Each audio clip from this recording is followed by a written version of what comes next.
열왕기상 4장 1절부터 6절까지 말씀.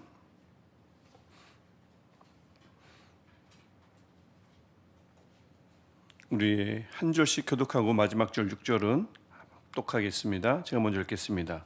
솔몬 왕이 온 이스라엘의 왕이 되었고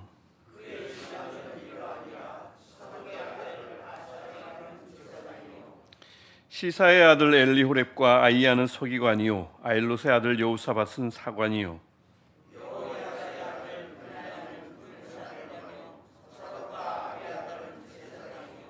나단의 아들 아사리야는 지방관장의 두 영이요 나단의 아들 사봇은 제사장이니 왕의 보시요 아시아는 국내 대신이요 압다의 아들 아도니람은 노동 감독관이었더라.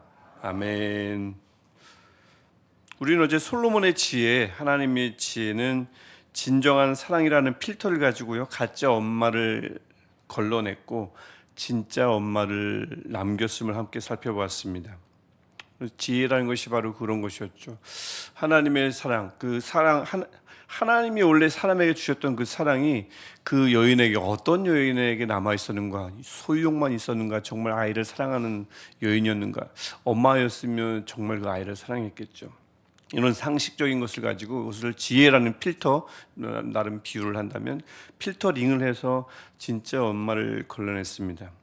어제 우리 선거가 다 끝났고 지금도 개표 중인 지역도 아직은 있는 것 같은데 나오면서 뉴스를 보니까요 어떻게 잘 걸러내줬을까요? 정말 좋은 일꾼들이 하나님이 원하시는 사람들이 제자리에 적재적소에 잘 세워졌을까요? 꼭 그랬으면 좋겠는데 말입니다. 뭐 이 정치나 이런 어떤 이 총선에 의한 어떤 자리매김도 중요하지만 오늘 우리 삶도 중요하지 않겠습니까? 오늘 우리 삶도 또 우리 교회도 하나님의 지혜가 그대로 적용되어져서 우리 삶에요, 우리 사역에, 우리 교회 전반에 그래서 적용되어져서 우리 안에도, 우리 삶에도, 우리 교회 안에도 소유욕이나 권리 추구를 넘어서는 참 사랑이 있어서요. 그래서 그 지혜가 그것을 보고 우리가 걸러지지 않고 그 안에 하나님의 그 지혜 안에 하나님 안에 늘 거하는 축복이 있기를 축원합니다. 그래서 우리 방금 제가 말씀드렸던 것처럼 어제 우리 본문을 통해서 솔로몬이 하나님의 지혜로 백성, 그러니까 하나의 단적인 예죠. 백성들을 얼마나 찬찬히 지혜로 잘 다스렸을까를 한 여인, 그것도 가장 밑바닥에 있는 여인을 통해서 잘 보여주는 예라 할 수 있겠습니다. 여인에게만 잘하고 나머지는 막 못했다, 엉망이었다 그게 아니라 얼마나 그 지혜로 백성들을 잘 다스렸으면 이런 여인들마저도 억울함을 해소시킬 정도로 솔로몬이 다스림을 잘 했는가를 보여주는 거죠. 그 여인들, 미천한 여인들의 송사 문제를 통해서 하나님의 지혜가 얼마나 그 나라 전반에 가득했는지를 잘 보여주고 있습니다.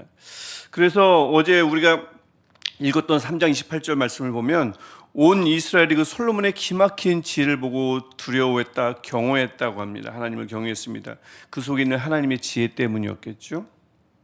그래서 이 듣는 마음을 가지고 진위를 분별해낸 솔로몬, 한 여인의 문제만 해결했을 뿐만 아니라 분명 모든 백성들의 억울함, 여러 가지 문제들을 정말 지혜롭게 잘 해결해냈겠죠. 그래서 4장 1절이 온 이스라엘 왕이 되었다라고 하는 이 4장 1절의 말씀이 그냥 단순히 물려받았다, 그냥 왕의 절차에 따라서, 공식적인 절차에 따라서 이스라엘 전체를 다스리는 왕위에 솔로몬이 드디어 올랐다 라는 팩트, 하나의 사실만 알려준과 동시에, 사실을 알려준과 동시에 참으로 이 사람은 온 이스라엘의 왕이었다. 많은 사람들이 온 이스라엘이 따를 만한 왕이 되었음을 알려주는 본문이기도 합니다. 그냥 왕이 되었다는 단순한 사실뿐만 아니라 이 사람은 정말 온 이스라엘의 왕이었다는 아주 긍정적인 평가라고 볼 수도 있는 거죠. 그래서 이와 같은 사실, 정말 참으로 솔로몬은 온 이스라엘의 제대로 된 왕이었음을 이후에 전개되는 많은 말씀들, 굉장히 목록이죠. 한 나라의 뼈대를 이루는 신하들이 이 지혜로운 왕을 통해서, 참 온 이스라엘의 왕을 통해서 어떻게 세워졌는지를, 어떻게 지혜롭게 세워졌는지를 나열하는 본문이 오늘 본문입니다. 사실 오늘 이제 19절까지 읽었어야 되는데 6절까지 읽은 까닭은 제가 틀리지 않고 읽을 자신이 없어가지고 6절까지 읽었습니다. 연습해 봤는데요, 이게 너무 이름이 많다 보니까 이 새벽에는 여러분 잘 모르시겠지만 이 눈이 굉장히 이 주일하고는 좀 다릅니다. 주일 새벽에는 여기 서면 본문이 잘 안 보여요. 진짜 잘 안 보입니다. 주일은 괜찮은데 새벽 아침에는 이게 지금 잘 안 보여서 제가 혹시나 읽다가 많이 막 틀릴까봐 싶어서 그러기도 했고요. 계속 이름이 나열되니까 근데 쭉 나열되는 이름을 다 살피는 것도 중요하지만 중요한 부분이 있습니다. 명단이라는 것, 뭐 계보면 계보, 명단이면 명단, 거기에 늘 감춰진 뜻이 있거든요. 그래서 그 부분을 딱 집중해서 보는 것이 훨씬 더 효과적이다 싶어서 일단 6절까지 읽었습니다. 오늘 본문은 그 솔로몬의 왕국의 신하들을 쭉 나열한 명단입니다. 그래서 1절부터 6절까지는 솔로몬 곁에 있던 신하들, 7절부터 19절까지는 12지역으로 나눴죠. 그 지역의 관장들, 지방 관장들, 뭐 요즘으로 치면 장관이라고 관장을 장관으로 거꾸로 붙여서 부를 수도 있을 것 같은데요. 그래서 1절부터 6절은 솔로몬 곁에서 그 왕실을 지키는 또 솔로몬을 섬기는 신하들의 명단입니다. 근데 가만히 보시면 우리가 1절부터 6절을 읽었으니까 보면 제사장이 3명이 언급이 됩니다. 그 다음에 3절을 보면 서기관이 나오고 사관이 나오고 그 다음에 4절을 보면 분하야 유명하죠. 군사령관 나오고 그 다음에는 지방관장 12명의 지방관장에 2명이 따로 있습니다. 그 다음에 6절을 보면 국내 대신 또 노동감독관 이렇게 솔로몬 곁에서 솔로몬을 섬기고 나라를 다스리는 역할을 대신하던 이 신하들의 이름이 1절부터 6절 전반절에 나옵니다. 여기서 가장 눈여겨봐야 할 점이 무엇인가 보면 2절에서 제사장이 가장 먼저 언급됐다는 사실입니다. 그리고 가장 많이 언급됩니다. 3명의 제사장이 언급되죠. 나중에 보시면 알겠지만 아비아달도 언급됩니다. 거기까지 3명이 언급됩니다. 가장 먼저 언급되고 가장 많이 언급된다. 왜 그럴까요? 이 나라는 솔로몬으로부터 시작된 이 솔로몬의 왕국은 하나님을 예배하는 것을 가장 중시했으며 가장 우선시했음을 이 언급을 통해서 보여줍니다. 만약에 다윗 시대였다면 군대 장관이 가장 먼저 나왔을걸요. 하지만 그렇지 않습니다. 그래서 제사장이 가장 먼저 나옴으로써 솔로몬 왕국은 하나님을 가장 중시하며 우선시하는 나라였음을 암시하고 있습니다. 여러분 기억하십시오. 열왕기서는 이 솔로몬이 쓴 일기가 아닙니다. 다 지나고 나서 왕조를 가만히 되돌아보며 정리하면서 평가한 책입니다. 그 시점은 어느 시점인가? 나라의 국운이 잔뜩 기울 대로 기울는 시점. 포로기 중간이나 포로기가 마지막 끝날 무렵으로 보통 알려져 있습니다. 깨달으라는 거죠. 우리가 왜 이렇게 포로 신세가 되었는가 깨달으라는 겁니다. 우리 나라가 왜 이렇게 기울었는가를 깨달으라는 겁니다. 쭉 소급해서 보니 솔로몬 왕국을 가만히 보니까 가장 먼저 제사장을 언급하면서 이 나라가 이래서 부강했음을, 이 나라가 그래서 태평성대를 누렸음을 그 목록의 순서를 통해서 잘 보여주는 겁니다. 그냥 막 나열하는 게 아니에요. 뒤돌아볼 때는 굉장히 신중하게 한 자리 한 자리를 나열하는 게 분명합니다. 그래서 다음엔 서기관과 사관이 또 군사령관보다 먼저 나오는 것을 볼 수가 있습니다. 제가 좀 전에 말씀드렸지만 다윗 시대였으면 달랐을 거예요. 하지만 가장 우선시됐던 군사령관 대신 이 시대는 솔로몬 왕국의 시대는 칼의 시대가 아니었다.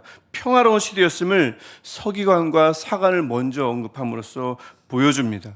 당시 이 열왕기상 사하가 즉 열왕기서가 기록될 쯤에 모든 백성들에게 외치죠. 부러운가? 제사장이 먼저인 나라가 부러운가?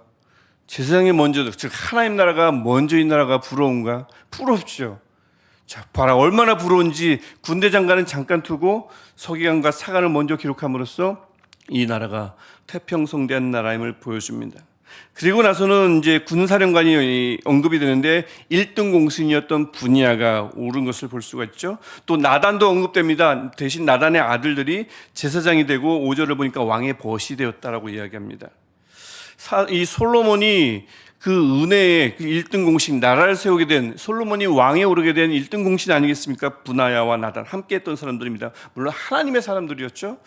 그 은혜에 대해서 솔로몬이 보답했다라는 뜻이기도 되지만 그게 전부는 아니겠죠. 가만히 생각해 보면 그들의 공적이 무시되지 않았음을 보여줍니다.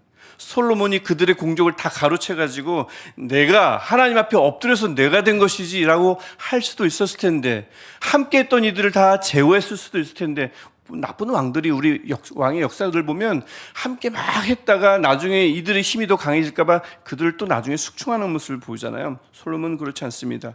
공적을 무시하지도 않고 그 공적을 가로채지 않고 그대로 그들의 공적을 인정해서 주요 보직에 앉히는 것을 볼 수가 있습니다. 그 공적이 그대로 인정되는 나라였음을 보여주죠. 이것도 후대에 알고 있습니다. 제가 좀 전에 서두에 언급됐듯이 4절에 아비아달이 언급됐습니다. 4절은 분명히 2장에서 그 제사장직이 파면된 사람입니다. 2장 27절 봐도 그렇고 35절 봐도 그렇고 파면이 되고, 그다음에 사독이 아비아달 대신 그 제사장직에 올랐는데 왜 여기 솔로몬 왕국의 이 명단에 또다시 언급됐을까요? 이 자료를 찾아보니까 수수께끼더라고요. 왜 아비아달은 분명히 잘렸는데 왜 다시 여기 올랐을까요? 복직됐을 리는 없다는 게 일단 다 중론이고요. 하지만 파면됐지만 솔로몬이 제사장이므로 죽이지도 않았을 뿐더러 바로 파면시키진 않았을 것이다. 그 흔적이 이 명단에 남았을 것이다 라고 보통 추정을 하는데 굉장히 일리가 있는 추정이 아닌가 싶습니다. 그래서 보면 이 열왕기상 오늘 4장은 후대에게 알립니다. 아주 엉망이 되어버린 그 당시 당대에게 알리는 거죠. 솔로몬 왕국은 어느 때보다 태평성대를 누렸는데, 왜냐하면 무엇보다 하나님을 우선시하는 나라였기 때문임을 보여주고 있습니다. 또 왜냐하면 매우 사려 깊은 인사가 진행된 나라였음을 보여주고 있습니다. 물론 솔로몬 당대에는, 이 열왕기서를 지은 저자의 당대가 아니라 솔로몬 당대에는 그 인사가 마음에 안 드는 사람들도 있었겠죠. 왜 저 가정이냐, 왜 저 집이냐, 우리 집은 아니고 왜 하필 저 사람을 뽑았을까? 인사라는 게 어떻게 모든 사람을 만족시키겠어요? 왜 이 당이냐 저 당이 아니고. 오늘 어제 계속 좀 불만스러우셨던 분들도 많지 않으시겠습니까? 또 어떤 분들은 그냥 만족과 불만족이 또 나뉘었겠죠. 표가 나뉜 것처럼 만족과 불만족이 나라에 막 나뉘지 않았겠습니까? 솔로몬 당대라고 하면 왜 안 그랬겠어요? 왜 저 가문이냐? 우리 가문이 더 좋은데, 더 많은 일을 할 수 있는데, 능력이 있는데. 인사가 그런 거죠. 또 아비아달은 그게 왜 넣었는가? 여기 역적인데 빼야지. 왜 넣었을까요? 나중에 이 열왕기상의 이 저자의 당대 사람들은 또 그랬겠죠. 왜 아비아달을 넣었을까? 인사라는 것은 당대도 마찬가지, 후대 평가할 때도 굉장히 의아한 부분들이 많기 마련입니다. 하지만 분명히 이 열왕기상 오늘 본문이 말하고자 하는 것은 초점이 있습니다. 후대에 전하려고 하는 것이죠. 이 순서를 통해서 그래서 솔로몬 왕조, 그 왕이 통치하던 그 시대의 나라는 번영했다. 어쩌다 보니 번영한 것이, 어쩌다 보니 평화를 누린 게 아님을 보여줍니다. 당대도 분명 불만이 있었을 겁니다. 하지만 중요한 것은 제사장이 먼저 나옴으로써 하나님 중심의 나라가 되다 보니 그 나라는 평안했음을 보여주고 있습니다. 그리고 그 평안이, 그 태평성대가 계속해서 진행됐음을 7절부터 19절의 인사를 통해서도 보여준다고 볼 수 있습니다. 7절부터 19절은 아까도 제가 말씀드렸듯이 12개의 지방으로 나누고 그것을 각 지역마다 관장을 세웠던 그 역사를 쭉 기록한 본문입니다. 다윗의 활약으로 영토가 많이 확장됐습니다. 이 확장된 영토를 다시 한번 나눌 필요가 있었고, 그래서 솔로몬이 12개의 지역으로 좀 더 균형 있게 나누었습니다. 12지파의 지역을 그대로 따르지는 않았던 것 같아요. 새롭게 12구역으로 나눴음을 볼 수가 있습니다. 그리고 한 구역마다 지방관장을 쭉 두었는데 그들의 임무는 뭐였습니까? 7절을 보면 한 달씩 돌아가면서 12개니까, 그래서 1년에 한 달씩 양식을 공급하니까 한 지파가 1년에 한 번 돌아오겠죠, 한 지역이. 그래서 그렇게 왕과 왕실의 양식을 공급하는 임무를 담당했습니다. 근데 보면요, 11절에 보면 또 15절을 보면 솔로몬의 두 사위가 지방 관장이 됐음을 알 수가 있습니다. 11절에도 솔로몬의 사위, 솔로몬의 딸 다밧을 아내로 삼았다, 지방 관장이. 15절도 마찬가지입니다. 납달리의 아히마아스가 솔로몬의 딸을 또 아내로 삼았습니다. 즉 솔로몬의 사위가 두 지역의 지방 관장이었습니다. 왕실과 지방의 긴밀한 연결고리, 또 소통이 또 수월했겠죠. 또 강력한 왕권 통치를 할 수 있었겠죠. 사위에게 좀 부탁을 해서 좀 더 그곳을 더 돌아보게 하고 지방의 어떤 균형을 주기도 하고 말입니다. 그리고 또 나중에 이 3절과 12절을 3절은 우리가 지나쳤지만 3절과 12절을 보면 아일롯이라는 사람의 두 아들이 하나는 왕실에서 하나는 지방에서 관장으로 일하고 있었음을 볼 수가 있습니다.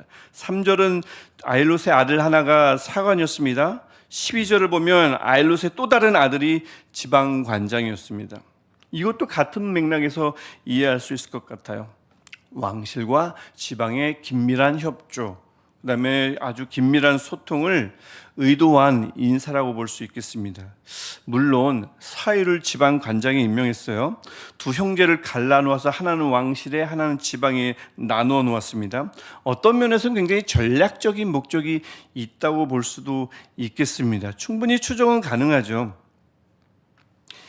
지방에서 왕과 왕실의 양식을 대다 보면 굉장히 힘겹지 않았겠습니까? 이제 내일 보면 보겠지만 어마어마한 걸 먹어치워요. 이제 내일 본문을 보면 그 양식이 그걸 준비하려면 정말 힘겨웠을 것 같습니다. 매일 소비되는 이 양식을 지금 보면 내일 할 게 없어서 내일 볼게요. 그래서 어마어마한 양을 매일 소비하게 되는데 그것들을 각 지역이 돌아가면서 한 달씩 맡았단 말입니다. 얼마나 힘들었을까요?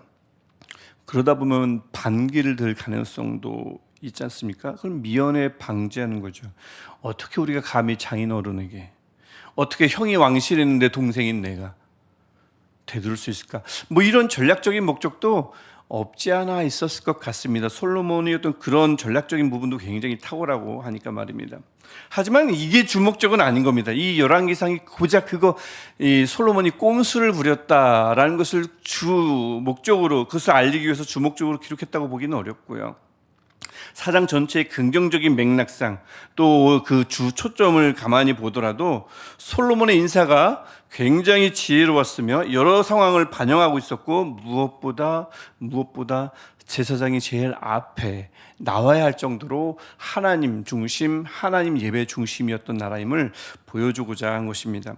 뭐 이것 말고도 사실 꼼수 또는 좀 별로 불만족스러운 부분들을 열왕기상 저자가 기록하고 싶었던 것 같습니다. 뭐냐 하면 궁금하시죠? 뭐냐 하면 우리 쭉 12지역에 아주 중요한 지역 하나가 빠졌습니다. 유다가 없습니다. 쭉 다른 지역들은 다 언급했는데 유다가 빠졌습니다. 즉 유다만 왕과 왕실의 양식을 제공하는 그 임무를, 그것도 한 달 동안 어마어마한 양의 그 양을 제공하는 임무를 담당하지 않아도 됐습니다. 어마어마한 노역에서 유다만 제외가 됐단 말입니다. 그래서 그런지 열왕기상 저자는 20절에서 아직 유다와 이스라엘이 갈라지지 않을 당시입니다. 그냥 이스라엘이라 부르면 됩니다. 하지만 20절을 보시면 유다와 이스라엘의 인구가 갈라놓죠. 한 나라인데 이것을 통해서 벌써 뭔가 암시하고 있는 거죠. 제 아무리 솔로몬이라도 패착을 두었다, 악수를 두었다, 늘 완벽할 수는 없었다는 것을 미리 이제 여기서 전조하고 있는 어떤 저자의 의도를 볼 수가 있지만, 하지만 이제 전체적으로 볼 때 이 실수는 이제 나중에 그 나라가 갈라지게 되는 단서가 됩니다. 그 빌미를 제공하는 거거든요. 하지만 전체적으로 볼 때 이 열왕기서는 특별히 오늘 이 목록을 통해서 가만히 되돌아보면서 백성들로 하여금, 당대 사람들로 하여금 보라고 합니다. 막연히 부러워만 하지 말고 왜 이 솔로몬의 시대가 태평성대를 누렸는지 보라고 말합니다. 솔로몬의 지혜는 3장도 그렇지만 가만히 보니 최하층 그 사람들까지도 솔로몬의 지혜가 미쳤을 뿐만 아니라 행정, 제사, 군대, 온 이스라엘 전역에 지혜가 미치던 나라였음을 봅니다. 영향을 주었습니다. 즉 백성이 고달파하는데 민생엔 전혀 아랑곳하지 않고 행정, 제사, 군대, 전쟁 준비 여기만 몰두했던 왕도 아니었고요. 백성들의 삶을 돌보느라 이 행정이나 제사나 이 통치, 이 다스림에 소홀하지도 않았음을 보여줍니다. 균형을 잃지 않았던 솔로몬의 모습을 잘 보여줍니다. 그런데 그 다스림엔 분명히 원칙이 있었다고 오늘 본문은 이야기하죠. 원칙이 있었습니다. 뭐요? 제사장이 가장 먼저 언급되는 나라였습니다.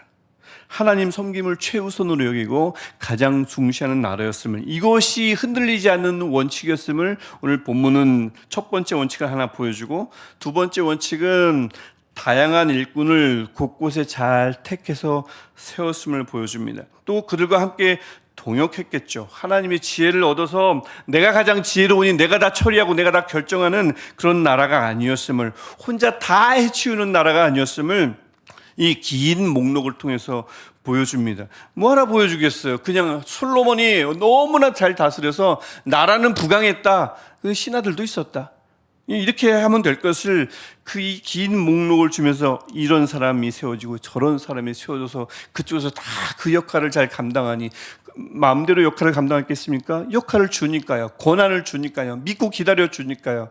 그러니까 이들이 그 역할을 잘 감당할 수 있었겠죠. 솔로몬이 독차지하지 않았습니다. 지혜를 다해서 사람을 적재적소에 세웠고, 자리만 준 것이 아니라 허수아비로 만든 것이 아니라 분명 권한을 위임하고 믿고 맡겼겠죠. 맡겼으면 신뢰했겠지요. 신뢰했으면 기다려줬겠죠. 믿고 기다려줬을 겁니다. 그로 인해서 나라는 풍성해질 수밖에 없었음을 봅니다. 이제 그 풍성함의 구체적인 내용은 내일 우리가 함께 볼 것입니다. 그래서 이 솔로몬 왕국의 이 초기 이 인사 명단을 통해서 보여주는 간결한 함의가 바로 이것입니다. 하나님의 지혜가 다스리는 나라는, 확장시키면 하나님의 지혜가 다스리는 어떤 공동체라도 그것은 그 지혜의 근원이신 하나님이 가장 중시되는 곳이다. 그것은 하나님이 가장 최우선시 되는 곳이다 라는 것을 보여줍니다. 하나님을 예배하는 것을 가장 중요하게 여기는 그곳이 바로 하나님의 지혜가 꿈틀거리는 곳, 그것이야말로 하나님의 지혜가 넘치는 곳이라고 말하고 있습니다. 다만 그곳은 하나님의 지혜가 넘치면 한 사람에게 모든 책임이 있는 것이 아니라 혼자 모든 것을 다 해치우는 나라가, 공동체가, 가정이 아니라, 구역이 아니라, 한 사람이 아니라 하나님의 사람들이 적재적소에 세워진 공동체, 그 적재적소에 세워진 사람들이 자기의 임무를 다 수행하는 공동체, 바로 그곳이 하나님의 지혜가 가득한 곳임을 오늘 본문은 우리에게 보여줍니다. 그럴 때 하나님이 중시되고 좋은 사람들이 적재적소에 세워지고 그 사람들이 그 임무를 다 수행할 때 그 공동체는, 그 나라는 풍성해짐을, 왕성해짐을, 번영함을 오늘 본문, 어찌 보면 굉장히 어려운 본문일 수 있는데 이름만 나열되고 있으니까 이런 것들을 우리에게 보여주고 있습니다. 우리의 삶은, 우리의 가정은, 우리의 교회는, 우리 어떤 공동체든 어떤 역사를 지금 쓰고 있을까요? 우리 시내가 이슬람교회는 지금 어떤 역사를 쓰고 있을까요? 나중에 어떻게 기록될까요? 궁금합니다만, 궁금하기 이전에 오늘 본문을 다시 한번 보면서 우리 교회는, 또 내가 속한 어떤 공동체든 그곳은 하나님의 지혜가 일하는 공동체의 교회여야 합니다. 저도 다시 한번 다짐합니다. 그럴 때 무엇이 두 가지가 중시되죠? 하나님이 가장 중시되는 공동체, 하나님 예배를 최우선시하는 공동체, 또 누구 한 사람이 아닌 많은 사람들이 잘 세워지고 그들이 자기 임무를 잘 수행해서 함께 걸어가요. 그래서 그 교회가, 그 공동체가 부흥하는, 번영하는 것을 꼭 복음하는 공동체, 이런 공동체였으면 좋겠어요. 우리 교회도 그랬으면 좋겠고, 여러분의 가정도, 여러분이 속한 그 어떤 공동체든 그것도 그랬으면 좋겠습니다. 우리 마음 가지고 오늘 기도할 때, 하나님, 우리가 속한 공동체가 어디든 하나님이 가장 중시되는 공동체 되게 하시고, 누구 한 사람만 열심히 일하고 소진되는 그런 것이 아니라, 한 사람이 모든 것을 다 해내는 그런 공동체가 아니라 적재적소에 좋은 사람들이 지혜롭게 세워지고 그들이 그들의 임무를 다 할 때 하나님이 주시는 부흥을 맛보는 공동체 되게 하옵소서. 이 마음 가지고 같이 기도했으면 좋겠습니다. 제가 먼저 기도하겠습니다. 하나님이 우리가 있는 이곳이, 또 우리가 속한 어떤 공동체든 그곳이 하나님의 지혜가 운영하는, 하나님의 지혜로 인하여 다스려지는 공동체 되게 하여 주옵소서. 그래서 하나님, 그 지혜의 근원이신 하나님을 가장 중시하고 최우선시 되는 공동체 되게 하시고, 또 우리 교회 되게 하옵소서. 그 하나님의 지혜 덕분에 한 사람이 많은 무거운 짐을 짊어지는 공동체가 아니라, 교회가 아니라 많은 사람들이 적재적소에 세움받고 그 세워진 것을 중시 여기며 그 세워진 역할을 잘 감당하는 공동체 되게 하셔서, 하나님을 중시할 때에, 그 자리에서 내 소임을 다할 때에 그 공동체가 겪을 수밖에 없는, 누릴 수밖에 없는 번영을 보게 되는 우리 교회 공동체 되게 하여 주옵소서. 예수님의 이름으로 기도합니다. 아멘. 하늘에 계신 우리 아버지, 아버지의 이름을 거룩하게 하시며 아버지의 나라가 오게 하시며 아버지의 뜻이 하늘에서와 같이 땅에서도 이루어지게 하소서. 오늘 우리에게 일용할 양식을 주시고 우리가 우리에게 잘못한 사람을 용서하여 준 것 같이 우리 죄를 용서하여 주시고 우리를 시험에 빠지지 않게 하시고 악에서 구하소서. 나라와 권능과 영광이 영원히 아버지의 것입니다. 아멘. 오늘도 우리의 역사를 기록하시는 하나님, 또 지혜의 근원이신 하나님, 우리가 가장 중시 여기고 최우선시 해야 할 하나님께 우리 간절히 기도하시다가 집으로 안전하게 돌아가시겠습니다.